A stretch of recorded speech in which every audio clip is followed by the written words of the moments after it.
Work ചെയ്യാൻ പറ്റിയത് ഭയങ്കര ഭാഗ്യമായിട്ട് ചിന്തിക്കുന്നു. മലയാള സിനിമയുടെ അമ്മ തന്നെയാണെന്ന് വേണമെങ്കിൽ പറയാം. തീർച്ചയായിട്ടും. കാരണം ലളിതാമ്മ ലൊക്കേഷനിൽ വന്നാൽ തന്നെ കഴിഞ്ഞാൽ മൊത്തത്തിലൊരു ഓറ ഫീൽ ചെയ്യും നമുക്ക് എല്ലാവർക്കും.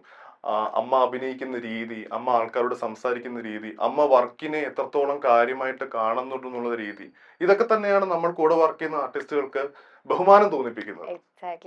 അതെ, ചിലർക്കൊരു ഓറ ഉണ്ടല്ലോ, അത് എനിക്ക് തോന്നുന്നു ലളിതാമ്മയ്ക്ക് അത് ശരിക്കും ഉണ്ട്. നമുക്ക് ഇപ്പൊ സിദ്ധാർത്ഥ് പറഞ്ഞ കറക്റ്റ്, ലളിതാമ്മ സംസാരിക്കുമ്പോഴൊക്കെ നമുക്ക് നമ്മുടെ വീട്ടിലിരിക്കുന്ന നമ്മുടെ അമ്മ തന്നെ സംസാരിക്കുന്ന ഒരു ഫീലിലോട്ട് എത്തും. അതെ, അങ്ങനെ തന്നെയാണ് മല്ലികാമ്മ ആക്ച്വലി നമ്മുടെ മൈൽ സ്റ്റോണിന്റെ ഒരു ഫാമിലി മെമ്പറും. എനിക്കറിയാം മല്ലികാമ്മയ്ക്ക് നിങ്ങളുടെ തോന്നുന്നു ഒരു ഇന്റർവ്യൂവിൽ ഞാനൊരു ബൈറ്റ് കൊടുത്തിരുന്നു സൂസുവിന്റെ സമയത്ത്. ഞാൻ ഇന്റർവ്യൂ ചെയ്തിട്ടുണ്ട്, ഞാൻ ആ ഫോട്ടോയ്ക്ക് ലൈക്കും ചെയ്തിട്ടുണ്ട്. എനിക്ക് ഓക്കെ, അടിപൊളി. ആക്ച്വലി മല്ലികാമ്മ എന്ന് വെച്ചാൽ മല്ലികാമ്മ ഈ പറഞ്ഞ പോലെ ഒരു ഓറയുള്ള ഒരാളാണ്. മല്ലികാമ്മയുടെ അടുത്ത് സംസാരിച്ചാൽ നമുക്കിങ്ങനെ നമ്മൾ ഭയങ്കര ടെൻഷൻ, ഭയങ്കര ഒരു പേടി ഉണ്ടാവും. ഇത്രയും വലിയൊരു ആർട്ടിസ്റ്റ് ആണ്, അപ്പൊ നമ്മൾ എങ്ങനെ സംസാരിക്കും. പക്ഷെ ഇവരുടെ അടുത്ത് ചെല്ലുമ്പോഴാണ് മനസ്സിലാവുന്നത് അങ്ങനൊന്നും ഇല്ല, അവര് നമ്മളെ തന്നെ അങ്ങ് കൂളാക്കും. മല്ലികാമ്മ ഭയങ്കര ചില്ലായിട്ടുള്ള ഒരാളാണ്. അപ്പൊ സെറ്റിലൊക്കെ ശരിക്കും എങ്ങനെയായിരുന്നു? സൂസുവിന്റെ സെറ്റിലൊക്കെ ശരിക്കും മല്ലികാമ്മ എങ്ങനെയായിരുന്നു? സത്യം പറഞ്ഞാൽ എനിക്ക് 3 അമ്മമാരാണുള്ളത്. ഒന്ന് എന്റെ ഓൺ അമ്മ അനില പ്രഭു എന്ന് പറയുന്നത് എന്റെ അമ്മ, മഞ്ജു ചേച്ചി, മല്ലിക സുകുമാരൻ.